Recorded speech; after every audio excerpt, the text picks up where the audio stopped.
Abdul Muttalib যখন বাইতুল্লাহর মুতাওয়াল্লি নিযুক্ত হলেন।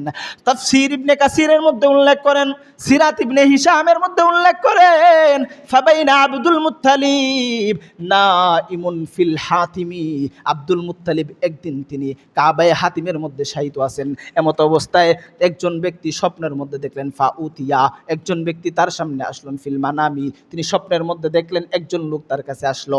ফাকিলা লাহু, আব্দুল মুত্তালিবরে লক্ষ্য করে বলল, ইয়া আব্দুল মুত্তালিব ইহফির বারারা, আপনি বারারা খনন করুন, বারারা খনন করুন। আব্দুল মুত্তালিব বলে, বারারা কি? মা হাদাল বালারা, বারারা এই জিনিসটা কি? তিনি যখন লোকটাকে জিজ্ঞাসা করলেন, লোকটা চলে গেল। সেদিন আর কোনো ধরনের উত্তর দেয় নাই। দ্বিতীয় দিন আব্দুল মুত্তালিব আবার কাবায়ে হাতিমের মধ্যে শায়িত হইলেন। আবার ফাউতিয়া ফিল মানাম, তার স্বপ্ন যুগের মধ্যে আবার দেখানো হইল, ও আব্দুল মুত্তালিব ইহফির মাজমুনা, মাজমুনা খনন করো। তিনি আবার জিজ্ঞাসা করলেন, মাল মাজমুনা, মাজমুনা কি? ওই লোক আবার কোনো উত্তর দেয় নাই। আজকেও সে চলে গেল, আজকেও কোনো ধরনের উত্তর দেয় নাই। তৃতীয় দিন আবার তিনি কাবায়ে হাতিমের মধ্যে ঘুমাইলেন, আবার স্বপ্নের মধ্যে আসলেন। তিনি এবার আইসা বলতেছেন, ইয়া আব্দুল মুত্তালিব ইহফির তয়্যিবা, তয়্যিবা খনন করো। তিনি আবার জিজ্ঞাসা করলেন, মা তয়্যিবা, তয়্যিবা কি?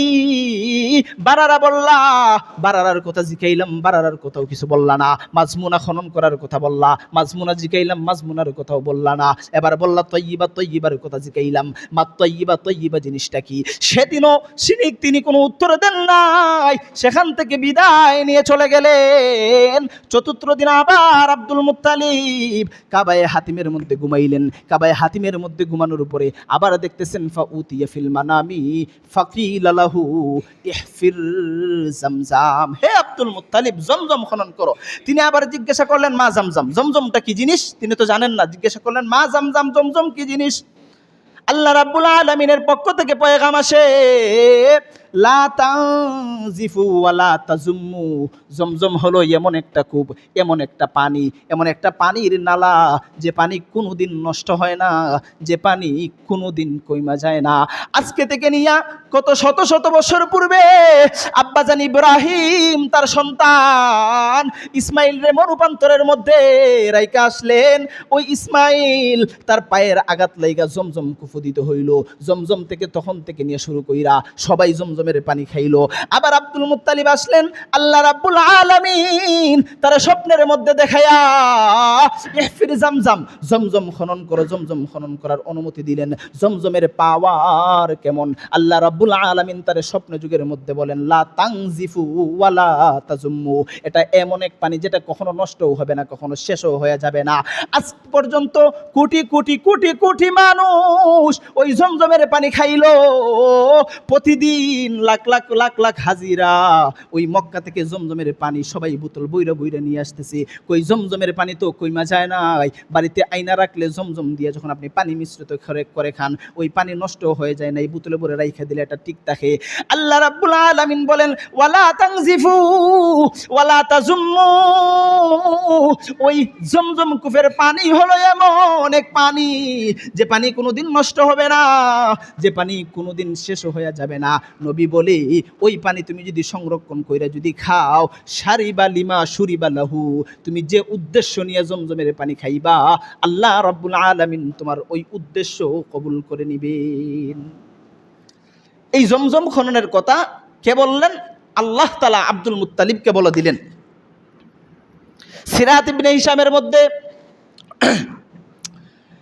1 নম্বর খণ্ড পৃষ্ঠা নাম্বার 160 মধ্যে উল্লেখ করেন, ফাআখাযা ওয়ালাদাহু মাআল হারিস, তিনি তার সাথে তার সন্তান, একজন সন্তান ছিল হারিস, অল্প বয়সী হারিসরে নিয়া তিনি কূপ খনন করার জন্য চলে গেলেন। সাথে কুদাল নিলেন এবং মাটি খনন করতে যা জিনিসপত্র লাগে সবগুলা খনন করলেন। হাফারা, উভয়ে মিলা খনন করলেন।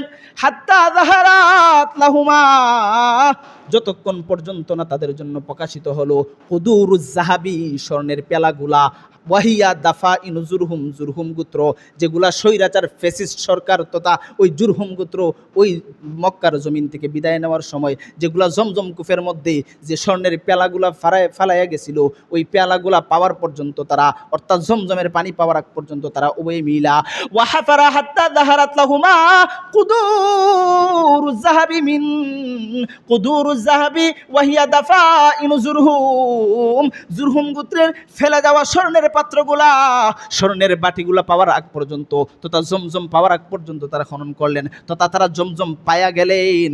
যখন তিনি জমজম পায়া গেলেন তখন তিনি তার সন্তান হারেসকে নিয়ে কাজ করতেছিলেন, মাটি খনন করতেছিলেন। তার জন্য কাজ করাটা বড় কষ্টকর হয়েছিল। তিনি কুরাইশের বলিষ্ঠ শক্তিশালী যুবকগুলারে ডাক দিলেন, আসো আসো, আমরা আল্লাহ তাআলা আমাকে সত্য স্বপ্নের মধ্যে দেখাইলেন, আমরা আসো জমজম খুব খনন করি। জমজম খুব খনন করার জন্য তাদেরকে যখন ডাকলেন, তারা সুস্পষ্ট ভাষায় বলে দিল, না না না, আমরা তোমার সাথে এই খনন কাজের সহযোগিতা হতে পারবো না, সহযোগিতা করতে পারবো না। আমরা জানি না তুমি কি কাজ করবা, তুমি তোমার একা একা করো, পারতে তুমি তোমার সন্তান হারেসকে সাথে নিয়ে করো।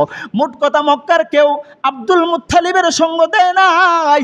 আব্দুল মুত্তালিব তার সন্তান ছোট বাচ্চা হারিসরে সাথে লইয়া ওই জায়গায় মাটি খনন কইরা করে জমজম পাইলেন।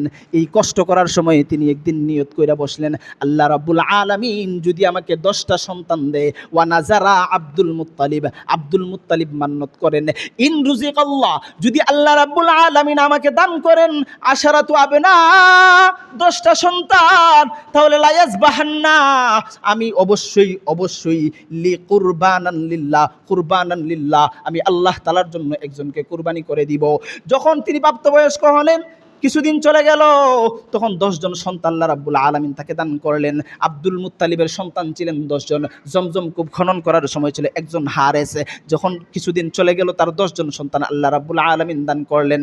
ওয়া নাযারা আব্দুল মুত্তালিব ওয়া ইন রুজিকা আশারাতু আবনা, তিনি মান্যত করলেন, আল্লাহ রাব্বুল আলামিন যদি আমাকে 10 জন সন্তান দান করে, লা ইয়াজবাহান্না কুরবানান লিল্লাহ, আমি আল্লাহ তাআলার জন্য একজনকে কুরবান করে দিব। এবার যখন 10 জনের সংখ্যা পূর্ণ হয়ে গেল, ওয়া তাম্মা আদাদাহুম আশারাতান, 10 জনের সংখ্যা পূর্ণ হইল।